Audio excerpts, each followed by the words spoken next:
کوئی برادری کا فرض افضل نہیں ہے حضور علیہ السلام جس سے پیار کر لے. سارے حبشی پیارے ہیں؟ نہیں. سارے حبشی پیارے ہیں؟ نہیں. حبشیوں میں بلال کی شان الگ ہے.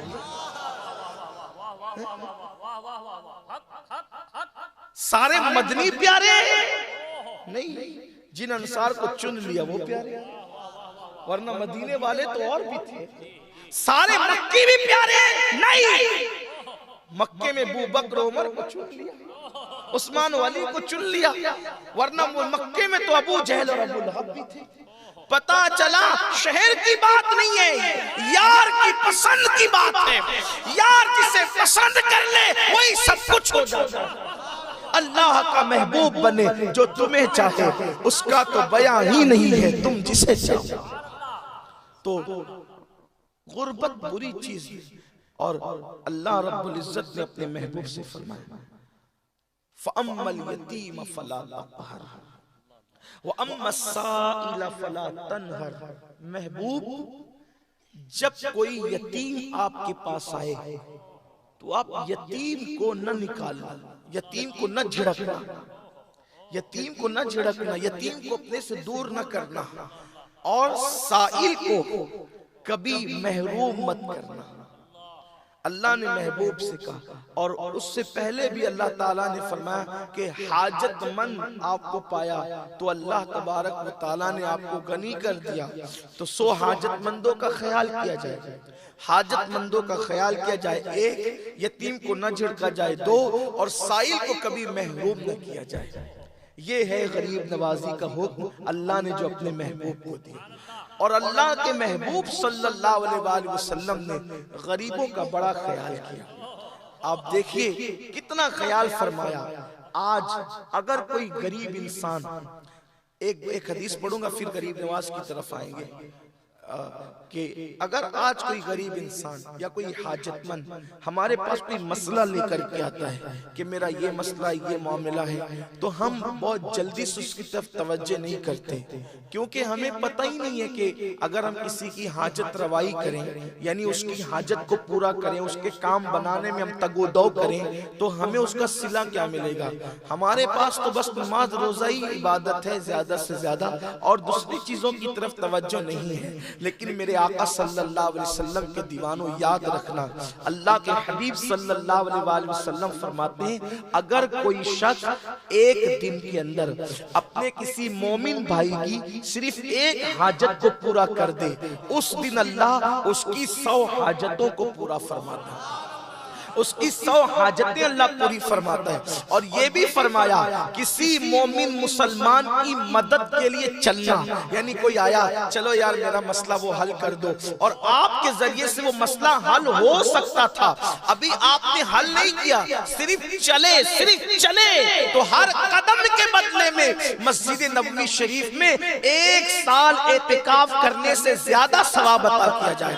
یعنی سال بھر مسجد نبوی شریف کے اندر آپ اعتکاف کریں، اس کا جو ثواب ملے گا اس سے زیادہ اللہ تبارک و تعالیٰ کسی مومن کی مدد کے لیے چلنے پر. اور اللہ اکبر، اگر آپ نے اللہ اس کی مدد نہیں کی، آپ مدد کر سکتے تھے، آپ حاجت روائی کر سکتے تھے، آپ اس کا کام بنا سکتے تھے، لیکن آپ نہیں گئے. تو میرے آقا صلی اللہ علیہ وآلہ وسلم کے فرمان کا مفہوم ہے، اللہ کے رسول علیہ السلام نے فرمایا کہ جو کسی کے پاس آس لے کر کے آیا کہ میرا کام اس سے ہو جائے گا، اور وہ اس کی آس پوری کر سکتا تھا، لیکن اس نے اس کی آس پوری نہیں کی، اس نے اس کی آس پوری نہیں کی، تو قیامت کے دن اللہ تبارک و تعالیٰ جس نے اس کی آس توڑی تھی، اللہ تبارک و تعالیٰ اس کے سارے اعمال کو ضائع کر دے گا اور اس کی بھی آس توڑ دے گا، اور اللہ اس کا ٹھکانہ جہنم بنا دے گا.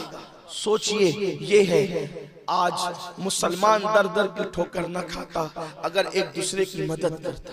آج ایک دوسرے کی مدد، بلکہ لوگ سگے بھائی کی مدد نہیں کرتے. سگے بھائیوں کے اندر اس قدر اختلاف ہوتا جا رہا ہے، کوئی پیار نہیں، کوئی محبت نہیں. باپ بیٹے میں مدد کا جذبہ نہیں ہے، بہن بہن میں مدد کا جذبہ نہیں ہے. آؤ ہمارے اسلام کی تعلیم کیا ہے. ایک دن اللہ کے رسول صلی اللہ علیہ وآلہ وسلم کی بارگاہ میں ایک صحابی آئے.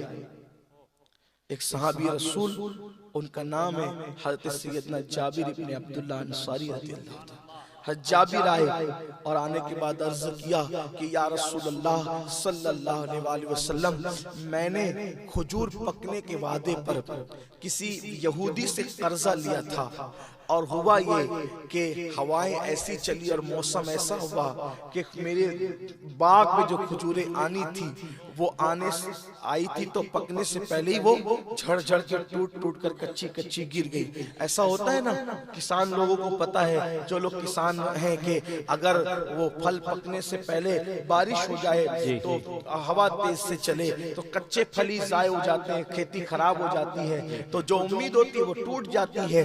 حضرت جابر رضی اللہ تعالیٰ کا کھجور کا باغ تھا بہت بڑا، انہوں نے کھجور پکنے کے وعدے سے قرضہ لیا تھا، لیکن ہوائیں چلی، کچی کھجوریں ٹوٹ گئی اور وہ جو پھول تھے وہی ختم ہو گئے۔ تو اب یہ تھا کہ وہ قرضہ ادا نہیں ہو سکے گا، تو یا رسول اللہ اب وہ بہت تنگ کر رہا ہے، یا رسول اللہ میں کیا کروں؟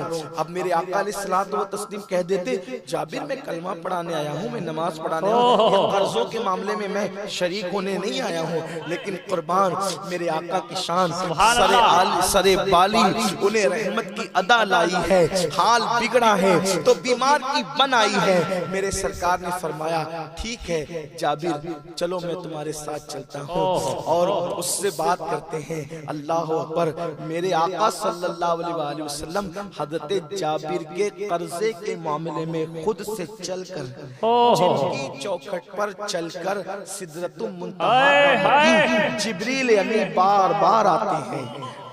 جبریل جس کی چوکھٹ پہ چکر لگاتے ہیں وہ رسول ایک یہودی کے دروازے پہ جا رہے ہیں، اپنی خاطر نہیں بلکہ ایک مسلمان اپنے صحابی اپنے غلام کی خاطر سرکار چل کر جا رہے ہیں۔ بتائیں مسلمانوں، کیا ہمارے اندر بھی یہ جذبات ہیں؟ کیا ہمارے اندر بھی یہ احساسات ہیں؟ نہیں نہیں، یہ احساسات ہمارے اندر نہیں ہے۔ بڑی معذرت کے ساتھ صرف داڑھی کا نام دین، صرف ٹوپیوں کا نام دین، صرف تسبیحوں کا نام دین، یاد رکھنا دین وہ ہے جو مصطفیٰ جان رحمت نے عطا کیا ہے، دین وہ ہے جس کی تعلیم مصطفیٰ جان رحمت صلی اللہ علیہ وسلم نے دی ہے۔ اللہ اکبر، میرے آقا علیہ السلام ایک یہودی کے دروازے پہ چل کر کے جاتے ہیں اور فرماتے ہیں دیکھو جابر کے ساتھ یہ حادثہ ہو گیا ہے، اس لیے میں تمہاری چوکھٹ پہ چل کے آیا ہوں کہ تم اس کی قرض کی مدت